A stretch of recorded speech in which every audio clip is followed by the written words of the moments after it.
Good morning. Today I'm going to be discussing my December 2020 State of the Collection. I currently have a three-piece collection.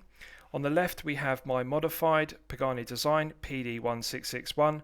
In the centre we have my Rolex Submariner date 116610LN, and on the right we have my Vostok Amphibia 090659. So firstly let's look at my Amphibia and I will talk you through the piece. I previously owned this watch, the 090659, back in 2016, and I've owned several Amphibias over the years, and this is my personal favourite of them all.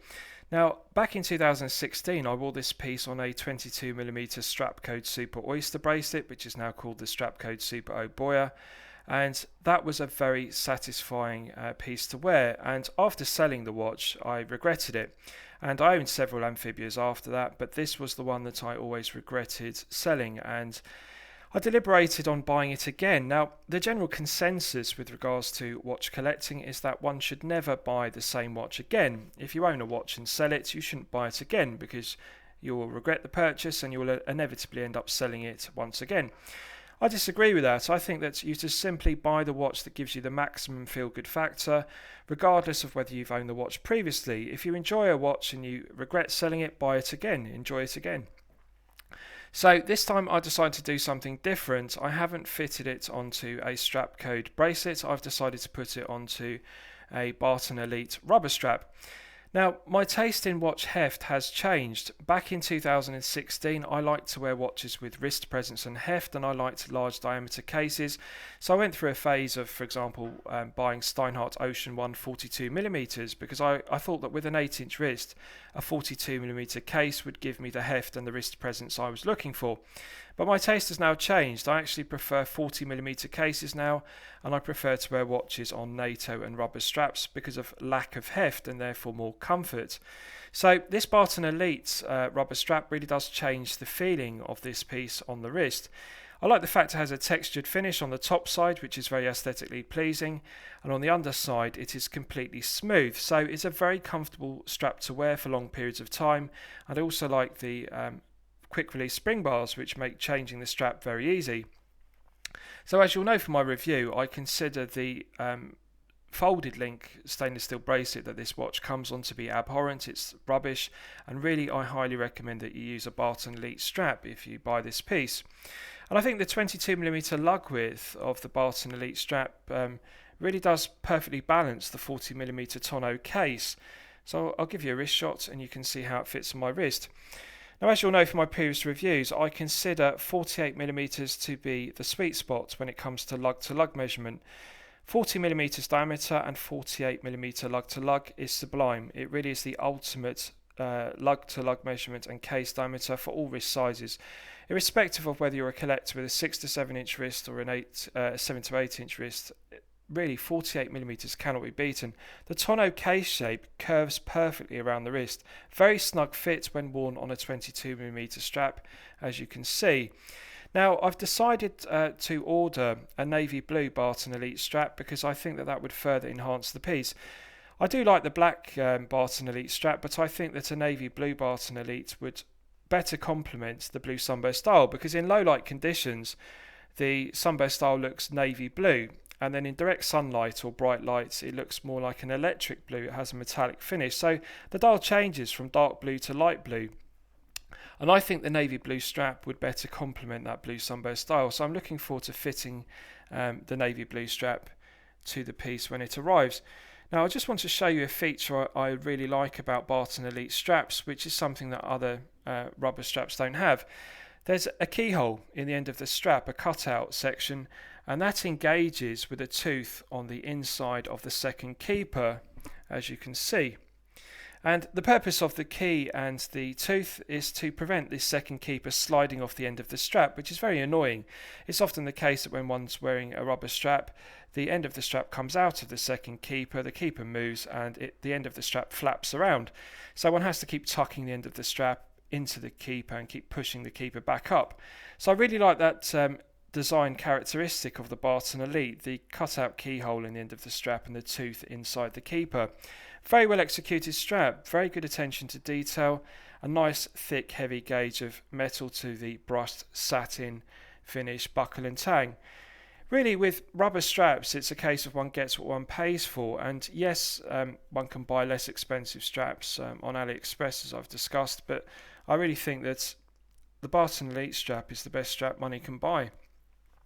So just bear with me, I'll put it back on the cushion, and then what I'm going to do is talk you through the king piece of my collection, which is the Rolex Submariner date.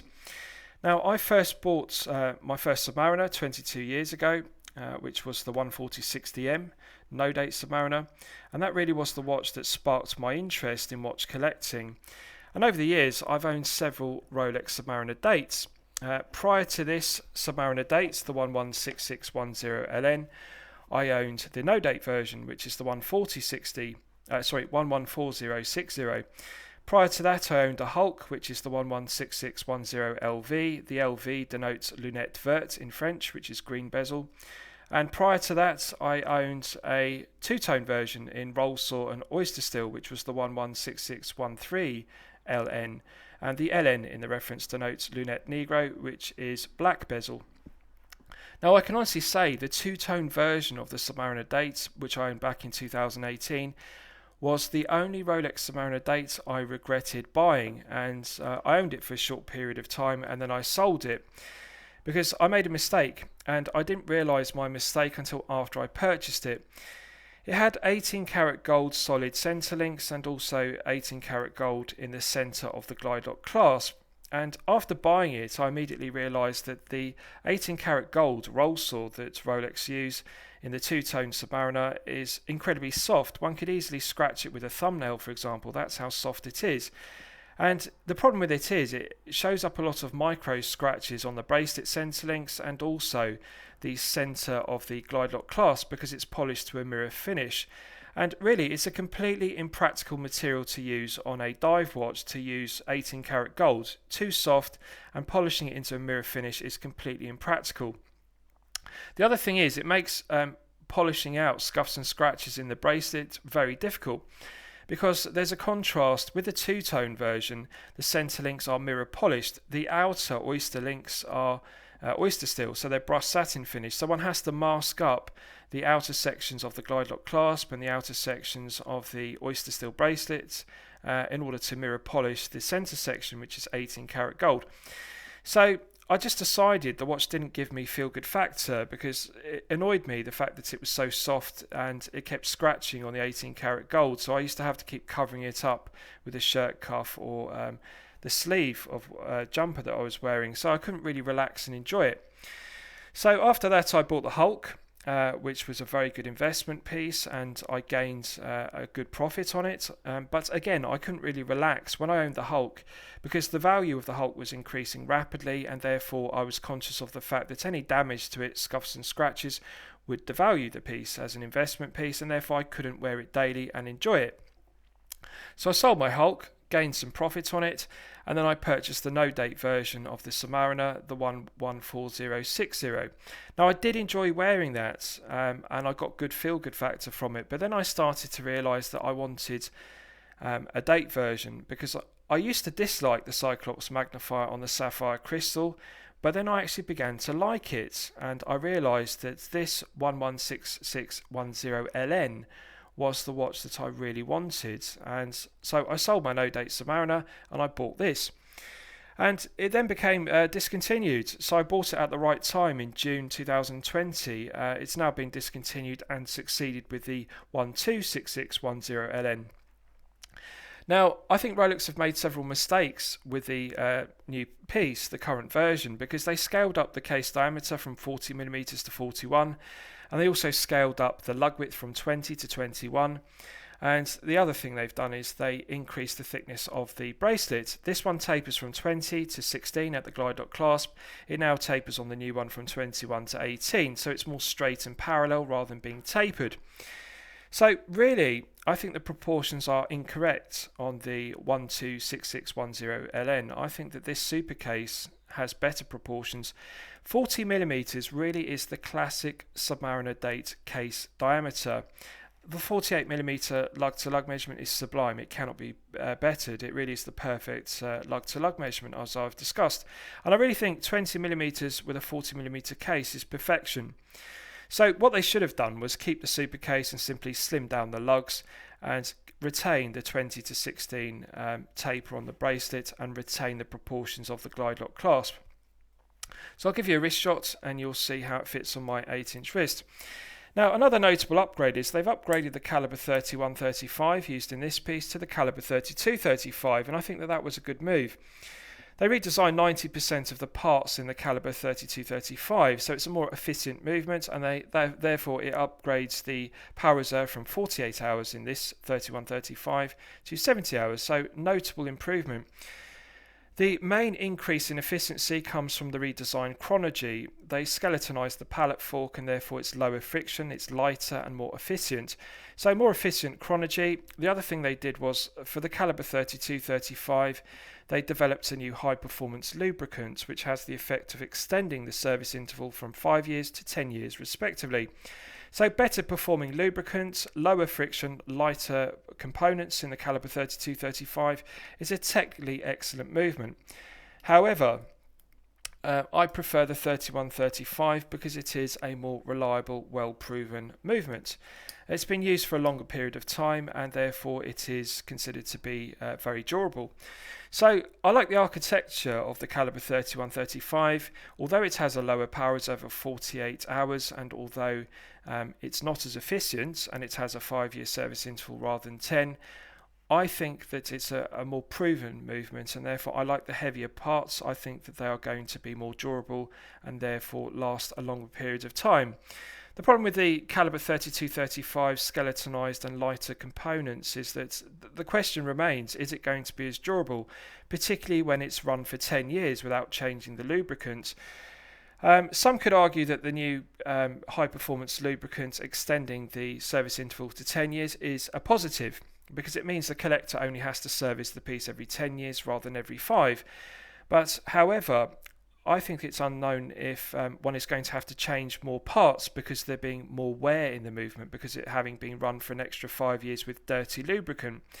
So overall, I have considered upgrading to the new version, the 126610LN, but I've decided to keep this 116610LN. I think it's a better looking piece. I prefer the 40mm super case and the 20mm lug width. I think it's a better looking watch. So feel good factor is good. Now, there are some things I dislike about it, which I detailed in my review. One of them is the Cerachrome bezel. Rolex heat up the Cerachrome to a very high temperature of 1600 degrees Celsius, and then what they do is they sinter platinum into the minute ticks and also the Arabic numerals, and that gives the minute ticks and the Arabic numerals this metallic silver tone rather than white. It's platinum. And I don't like that. I actually prefer the look of white paint on a ceramic bezel, as is the case on my modified Pagani Design PD1661, which is ironic because it's a significantly less expensive piece at only €62. But the problem with platinum is it just gives a metallic dull finish, a silver tone to the numerals rather than a white tone which is more legible. I actually think white paint looks better than the platinum they use on the Cerachrome. But that's the Submariner, that's what they use, Cerachrome with platinum. So it's not the perfect piece, it is a good watch, I do like it, it does give good feel-good factor, but there's always room for improvement. So finally, let's look at one of my favourite pieces, which is this modified Pagani Design PD1661.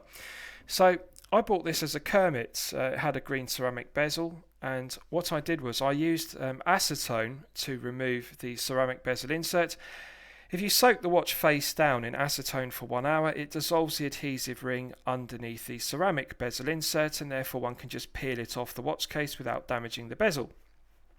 So I did that, and then I cleaned up the residue of the adhesive using alcohol gel, and then I used a new adhesive ring and I stuck on this new ceramic bezel insert, which was from DLW watches.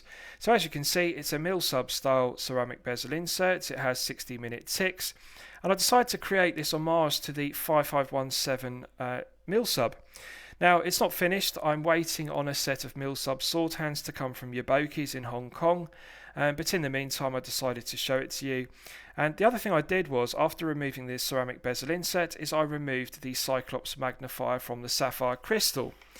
And I did that using this blowtorch. It's made by Putney, and the model number of it is the 901 torch.